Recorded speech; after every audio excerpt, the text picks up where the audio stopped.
Bem, meus irmãos, o nome que eu dei para o sermão de hoje é A Glória da Salvação Pertence a Deus. A salvação nunca vai ser fruto de algo grandioso presente em nós.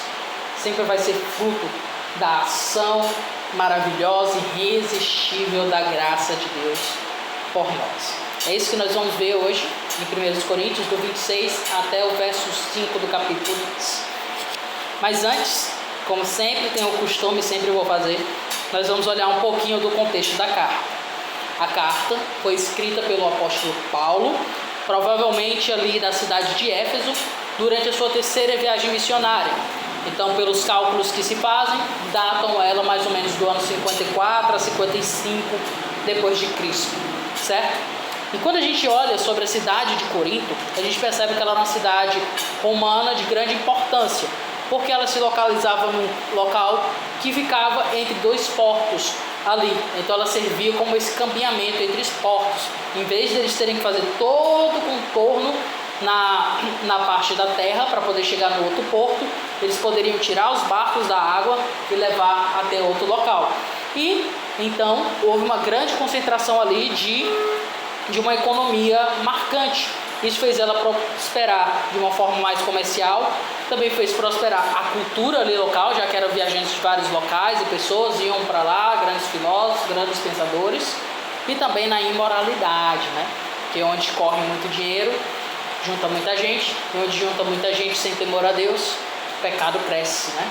A gente sabe disso porque também vivemos em cidades, então a gente entende muito bem esse contexto.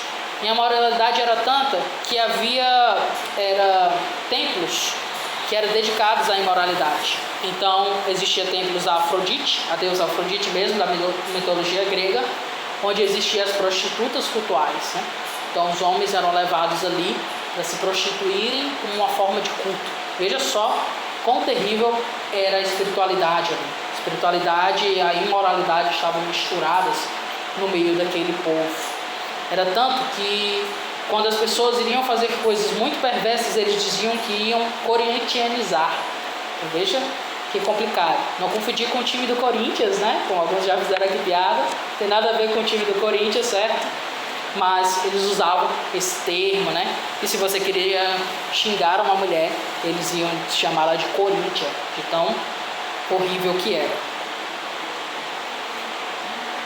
Quando nós lemos Atos, ali no capítulo 18, nós vemos que ele chegou ali em Corinto durante a sua segunda viagem missionária. Primeira viagem missionária, o apóstolo Paulo andou mais pela parte da Galácia e depois retorna a Antioquia, que era a igreja de principal obra missionária, né? Era onde ele trabalhava, de onde ele foi enviado. Já em sua segunda viagem missionária, ele vai mais longe, sendo Corinto a última cidade que ele vai chegar ali na questão de distância, né? De Antioquia, a cidade mais distante que ele chega. E depois ele vai voltando e vai passando por outras cidades. Então ele vai chegar em Corinto por volta do ano 51, 52, certo? Que foi durante o cargo do procônsul Galho, né? E é por meio de estudar os históricos romanos que a gente percebe que foi por volta dessa data que ele chegou, porque tem lá dizendo quando o procônsul Galho foi para aquela região, né, comandar 1 Coríntios. Então a gente entende que foi durante essa época. E Paulo sempre pregou nas sinagogas, ali havia sinagogas, pessoas se converteram, como o próprio Sóstenes, que é citado no verso 1, como o próprio Crispo, que é citado mais à frente, como alguém que foi batizado por ele. E ali há um grande levantamento dos judeus contra o apóstolo Paulo e contra esses homens, ele tem que fugir dali. Mas nesse mesmo tempo ele conseguiu pregar também para os gentios e muitos gentios se converteram. E aqui tem um detalhe importante. Aqui o apóstolo Paulo está começando a romper barreiras, ou seja, não é mais somente judeus e gentios que já eram simpatizantes do judaísmo que estavam se convertendo, mas até mesmo gentios, né, pessoas que não têm ligação com o judaísmo, com os judeus, que estavam se convertendo a Deus, sem conhecer muito bem do Antigo Testamento, por exemplo, coisas assim do tipo, que vem com todos esses problemas que acabei de citar, que havia na cidade de Corinto, certo? Então Paulo faz isso, retorna para Antioquia, nesse meio caminho escreve uma outra carta para tratar de algumas questões de moralidade, porque lembra que a imoralidade e a espiritualidade estavam misturadas, mas não é uma carta inspirada, por isso que nós não a temos, mas Paulo faz referência a ela no capítulo 5. E novamente, em sua terceira viagem missionária, onde ele vai até Corinto novamente e retornar para Jerusalém, porque ele está buscando ofertas missionárias para Jerusalém, que estava passando dificuldades financeiras e até mesmo de fome, estavam precisando de alimentação. Então, nesse caminho, ele para em Éfeso, escreve essa carta aos irmãos de Corinto para tratar de vários problemas que estavam tendo, desde desunião, imoralidade, dúvidas a respeito do casamento e do celibato, sobre a questão da liberdade de culto e do consumo ou não de carne, o próprio culto em si e a doutrina da ressurreição. Era algo que estava em dúvida naquele contexto. Entendido isso, a gente pode entender que o propósito dessa carta é mostrar a conduta e a doutrina da Igreja de Cristo.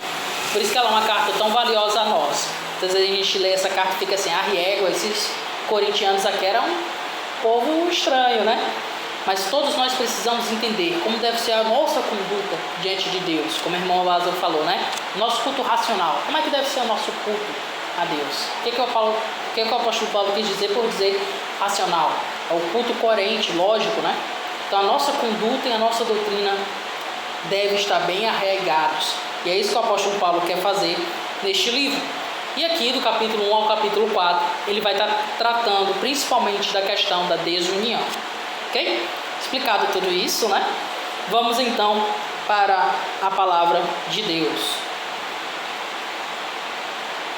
Primeiro ponto que eu gostaria de observar essa noite é que Deus não nos salvou por meio de critérios humanos de grandeza.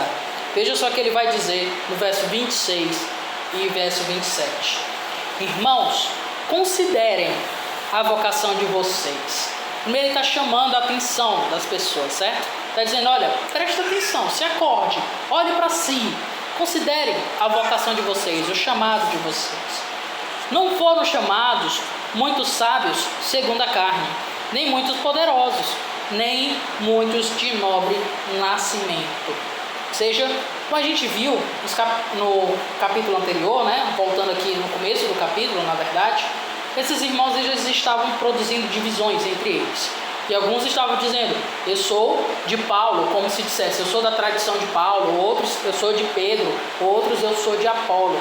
Estavam buscando entre os pregadores ali, os pastores que passaram por aquela região, quem seria o maior dentre eles, né? O principal, o mais importante, o mais eloquente.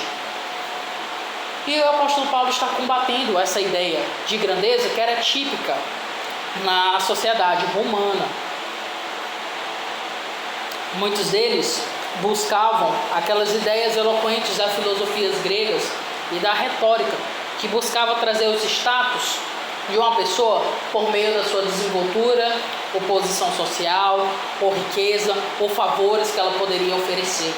Entende? E aqui o apóstolo Paulo está querendo chamar a atenção dos irmãos de Corinto para que eles percebam a natureza deles, de onde eles vieram. E ao olhar para si, eles percebem que muitos ali não são grandes filósofos, nem são daqueles que têm grande poder, né, que têm grande influência na cidade, ou são de nobres nascimentos. Alguns poderiam ser ricos, alguns poderiam ser mais eloquentes, alguns poderiam ter uma certa influência no governo, mas não eram muitos. E por que o apóstolo Paulo está chamando a atenção para isso? Por conta do verso 27. Veja só, pelo contrário, inverteu a situação, né? Deus escolheu as coisas loucas do mundo para envergonhar os sábios. E escolheu as coisas fracas do mundo para envergonhar as fortes. Ele começa a estabelecer contrastes aqui. Ele mostra que Deus se envolveu no ato de nos chamar para si, não baseando naquilo que é considerado sábio, mas aquilo que seria considerado mais tolo ou desprezível. Deus não se voltou para os grandes filósofos. Deus se voltou para os homens simples, como eu e você. E ele também não escolheu aqueles que são os mais poderosos, influentes, ou seja, por conta da riqueza, ou seja, por conta dos cargos que eles desempenham, mas os mais fracos, os mais simples, que era a maioria dos irmãos que compunham a igreja dos Coríntios e geralmente que compõem as igrejas também de forma geral.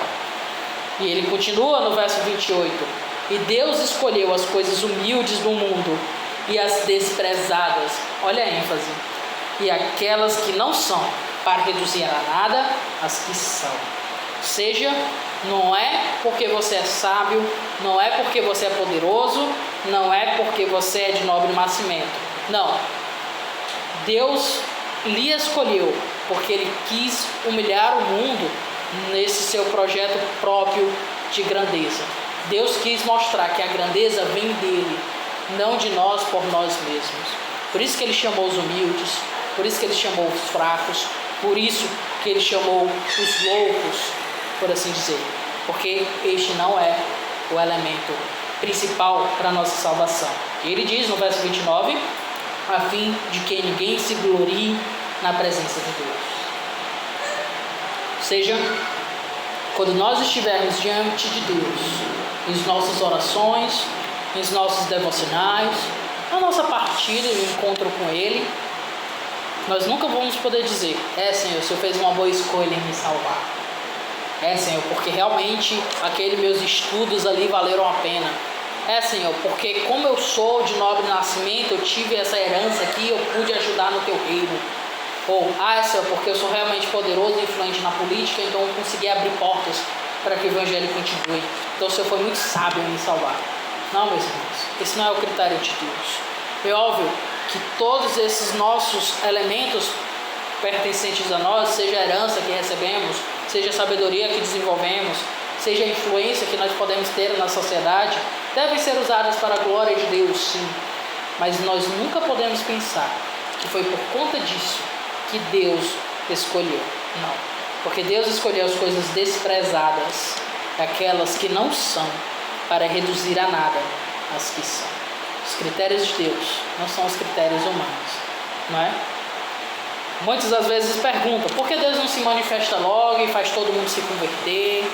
Não é? Ou então Deus pega e converte logo todos os poderosos do mundo e acaba com a fome no mundo e coisas desse tipo. E a ideia é que Deus não quer utilizar essas ferramentas para que o nome dele seja glorificado. Deus quer escolher as coisas desprezadas para reduzir nada as que são. Deus quer, por meio da beleza do Evangelho e da sua sabedoria, manifestar o que realmente é bom, é verdadeiro, é glorioso. Não pela filosofia humana em si, não pelo poderio do homem em si, e nem mesmo por conta de sua linhagem, mas por meio da graça que Ele derrama a nós. E isso, então, com isso em mente, a gente chega no segundo ponto dessa noite, de que Cristo é a nossa gloriosa salvação.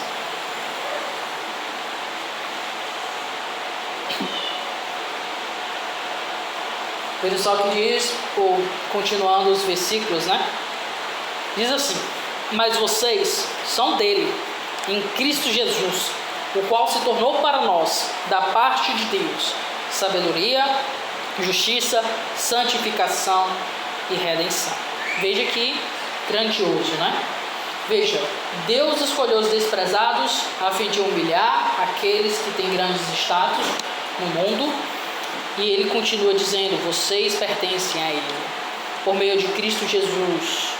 E Cristo Jesus é para nós, então, o paradigma de sabedoria, de justiça, de santificação e de redenção.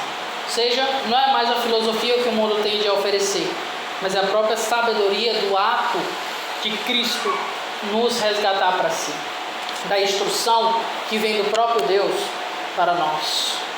É a justiça, não mais baseada na justiça do poder humano, da influência que ele pode causar.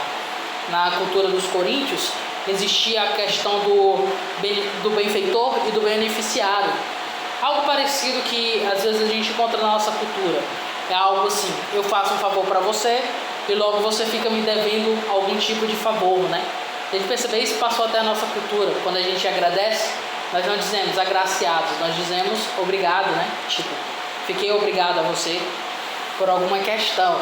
É interessante perceber esse nosso laço cultural com com Roma, por assim dizer, já que somos latinos, né, descendentes aí deles também, temos essa influência. Mas perceba que a justiça aqui é a justiça perfeita de Deus, que é satisfeita em Cristo, que nos traz esse relacionamento de paz e que nos traz a sensatez para o que é certo e o que é errado, e portanto o andar sábio, a sabedoria prática para o dia a dia, o saber como viver, o ser bem-aventurado, como é dito nos livros de sabedoria, como Provérbios, Salmos, entre outros.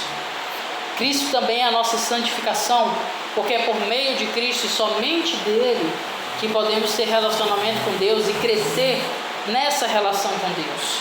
E por fim também de redenção, porque é por meio deles que nós temos a paz com Deus, que já é presente agora em nós, temos uma mudança de natureza já presente, mas que também há de se consumar na sua vinda, na consumação dos séculos.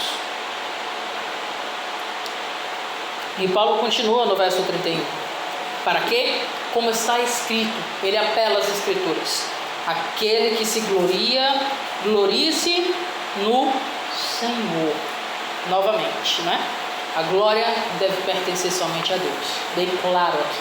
Ele está citando Jeremias 9:24, que é uma crítica que o profeta estava fazendo ali nos homens que queriam confiar em seus poderes ou nas relações políticas que eles poderiam ter para poder se safar do grande mal que viria. E Jeremias está dizendo, não, se glorie no Senhor, busque ao Senhor, confie no Senhor. E aqui Paulo então está citando essa passagem para trazer para os coríntios, olha, não se gloriem nessas coisas, não se prendam a essas questões de status, gloriem em Deus, se apeguem à salvação que Cristo nos propiciou. É o nosso Senhor que é a nossa glória. É esse o apelo do apóstolo Paulo a todos nós e aos irmãos de Corinto também. E por fim a gente chega então no último ponto já desta noite, que diz assim: a fé cristã não se apoia na sabedoria humana, mas no poder de Deus. Veja o que ele vai dizer do verso 1 em diante. Irmãos, quando eu estive com vocês, anunciando-lhes o mistério de Deus, não o fiz com ostentação de linguagem ou de sabedoria. Então, quando o apóstolo Paulo foi lá em Atos 18, chegou à cidade de Corinto e foi ensinar o Evangelho, que é o mistério de Deus aqui citado, certo? Esse mistério é isso, algo que estava oculto, né? Que esteve na EBD, lembra da palavra revelação? Então aqui é o mistério, está oculto ainda e vai se tornar revelado a eles, a mensagem do Evangelho. Não o fiz com ostentação de linguagem ou de sabedoria. Paulo não quis usar dos recursos da retórica ou da grande eloquência típicas da época. Quem lembra aqui das outras pregações, lembra que eu já comentei, né? Sobre o uso da retórica que era tão apreciados por todos os romanos, que envolvia aquelas linguagens mais lógicas, então era um pensamento mega elaborado, às vezes um apelo para o ethos da pessoa em si, veja só quem eu sou, um grande filósofo formado na escola tal, ou então às vezes apelando para o que se chama o patos, que seriam as emoções, é conseguir falar aquele discurso eloquente, entonando a voz ou falando baixinho, de forma a manipular os sentimentos das pessoas. Mas quando Paulo foi ali, ele não buscou isso, uma ostentação de linguagem, uma grandeza de sabedoria.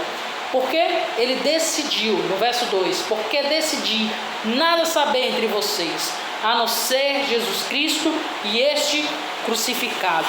A intenção de Paulo não estava voltado a essas questões de sabedoria, a essas questões de manipular aquela massa, aquele povo em Corinto, a fim de fazer os seus seguidores ou admiradores. A intenção dele era pregar Cristo e principalmente o que ele fez na cruz e este crucificado. Essa era a intenção dele, mostrar que Cristo morreu na cruz para resgatar todo pecador que nele tem. Esse foi o objetivo do apóstolo Paulo. Não é para se mostrar impressionante ou mega eloquente. Isso é muito interessante, até mesmo quando a gente lê 1 Coríntios, porque a gente vai ver Paulo usando de um certo nível de eloquência aqui em 1 Coríntios. A gente acabou de ver ele fazendo essa linguagem. Deus não escolheu os muito sábios, poderosos ou os de nobre nascimento. E aí ele faz o contraste, né? Porque Deus escolheu os humildes, comparando então com os de nobre nascimento. Deus escolheu os fracos, comparando então com os fortes, né? Deus escolheu os loucos, comparando com os sábios. Então Paulo, ele é muito sagaz na escrita dele. Por isso que alguns vão dizer que tem um certo tom de ironia aqui da parte de Paulo, porque ele começa a se demonstrar eloquente para ver se os coríntios acordam. Veja, esse não era o meu propósito, mas estou tendo que usar essa linguagem para que vocês me escutem. E a questão é que isso não é errado em si, mas o propósito não é ser eloquente por ser eloquente. Não é falar palavras bonitas, manipular as emoções, arrastar multidões. Não, é pregar a Cristo e esse crucificado. É explicar o Evangelho. E para isso ele vai usar a linguagem que for necessária. No caso, ele não quis usar uma linguagem de ostentação e sabedoria, porque ele não queria ser apenas mais um concorrente ali. Ele queria mostrar a verdade. Ele queria falar de uma forma que o povo pudesse entender. E foi em fraqueza, temor e grande temor que eu estive entre vocês. O que ele diz no verso 3. Então Paulo, ele não foi como alguém grandioso. Na verdade, ele foi, de certa forma, encolhido, né? Foi com temor, com grande temor, às vezes com algumas dificuldades, tanto que em Corinto ele vai encontrar Áquila, perdão, e Priscila, que também são fazedores de tenda, e eles ali vão trabalhar juntos e eles vão os ajudar, né? Onde ele vai tomar conhecimento da igreja que havia em Roma e que estava passando dificuldade porque os judeus foram expulsos de lá, ok? E Áquila e Priscila eram judeus, né? Então foram expulsos também. Então ele não esteve lá com essa grandeza, com essa pompa. Muito pelo contrário, ele tinha temor e grande temor entre aquele povo, porque ele não sabia o que haveria de acontecer. Ele queria ir embora, mas Deus o colocou no seu coração. Não, fique mais um pouco. E aí Deus converteu aqueles gentios. E ele conseguiu permanecer por 1 ano e meio lá, até acontecer toda essa confusão com os judeus, que se encheram de inveja e o expulsaram de lá. Mas ele não foi se achando grandioso, muito pelo contrário, ele foi confiando em Deus, ele foi pequeno, ele foi com temor e grande temor. A minha palavra, verso 4, a minha palavra e a minha pregação não consistiram em linguagem persuasiva de sabedoria, mas em demonstração do Espírito e de poder. Então veja aqui o contraste. O contraste dele não era simplesmente a lógica humana, a eloquência humana, mas a confiança na ação do Santo Espírito, na ação poderosa de Deus, de converter essas pessoas. Lembra que eu comentei que o apóstolo Paulo queria ir embora de Corinto, né? Mas Deus disse, fique aqui porque ainda tenho muito povo. E ele ficou, perseverou, com temor e tremor, mas confiando na demonstração do Santo Espírito e na demonstração de poder. E Deus foi convertendo essas pessoas. É o que a gente chama da graça irresistível. Deus se revelou a essas pessoas, assim como se revelou a nós, de tal forma maravilhosa que nós passamos a desejá-lo, de uma forma que não tinha mais como não desejá-lo. Foi assim que Deus agiu em nós, foi assim que Deus agiu no povo de Corinto. Não foi por meio de linguagem de grande sabedoria ou algo assim. Isso para nós nos dias de hoje é muito importante, porque a intelectualidade ela é levada muito em consideração, não é? As escolas buscam preparar os nossos filhos para as universidades, por exemplo. Então, nós damos muito valor à intelectualidade, à sabedoria humana e toda essa grandeza. E ela possui seu certo valor, essa não é a grande questão. A questão é que nós não podemos pegar este elemento para criar motivo de orgulho entre nós e, pior, de divisão entre nós. Nossa união aqui não se dá por quão intelectual você o é, ou por quanto você sabe de todas as coisas e assuntos, mas por conta do que Cristo fez por nós na cruz, por conta da ação do Espírito Santo de nos converter a si. É por isso que nós aqui estamos reunidos, para louvar a Deus por conta do que Ele fez, e não por conta do que nós somos ou podemos realizar. Para que, verso 5, para que a fé de vocês não se apoiasse em sabedoria humana, mas no poder de Deus. É o poder de Deus que nós devemos nos apoiar, não na sabedoria humana, porque a sabedoria humana é falha. Eu busco estudar e trazer aqui os versículos com a maior claridade possível, né? Me dedico ali nas leituras, vou fazendo sermões, marcando ali no grego, consultando os dicionários e tudo mais, mas não é essa sabedoria em si que vai convertê-los ou que vai transformá-los, é o poder de Deus. É nisso em que a gente se estabelece. Uma coisa não anula a outra. Vou me esmerar para ser um bom pregador, óbvio, vou me esforçar para ser um bom pastor para vocês, para a glória do amado Deus. Não porque eu quero estar tapinhas nas costas, não, para a glória de Deus. É que a gente serve a Ele e louva a Ele, cultua o nome dEle. Mas a gente precisa entender, nós não estamos aqui por conta de uma grandeza pessoal nossa. Deus não depende de nós para fazer a obra missionária. Entende? Se Deus quiser que uma igreja surja no Dias Macedo, que é o nosso desejo, Ele não precisa de nós, mas Ele pode querer nos dar a nós. E é por isso que nós devemos nos esforçar em servir, mas não por conta da nossa grandeza pessoal, mas é por meio do poder dEle que uma igreja será ou não estabelecida ali em Dias Macedo, como nós desejamos e oramos e ansiamos por ir para aquele local. Isso precisa estar bem firmado em nós, porque senão nós podemos relaxar e pensar que Deus depende de nós para alguma coisa. Ele não depende. A questão é que Ele quis nos escolher. Se Ele quis nos escolher, precisamos entender que servi-lo é um privilégio e não uma obrigação ou uma dependência de Deus. Não é? Se um dia viermos a morrer, se um dia a Igreja Batista Filipenses acabar, Deus vai continuar salvando as pessoas, porque não depende de nós, depende da ação poderosa dEle. A questão é, queremos nos gloriar nele, queremos servi-lo de todo o coração, ou será que queremos ficar acomodados e viver de qualquer forma? Essa deve ser a nossa reflexão. Amém. Irmãos, chegamos no final e eu sempre gosto de trazer as aplicações. Pregação um pouco curta hoje, né? Mas a ideia é realmente refletirmos sobre essas verdades e abaixarmos o nosso orgulho ou até mesmo a nossa preguiça ou falta de empenho com a vontade do nosso amado Deus. Primeira aplicação a respeito do que nós devemos sair daqui tendo ciência é que a glória de Deus deve ser o alvo da vida cristã. Só lhe deu glória é uma das solas, né? Um dos pilares fundamentais da nossa fé. E sempre quando eu penso na história da Reforma Protestante e esse pilar que a gente erigiu, que é somente a Deus a glória, eu fico perguntando, por que a gente erigiu esse pilar? Porque católicos também dizem isso, né?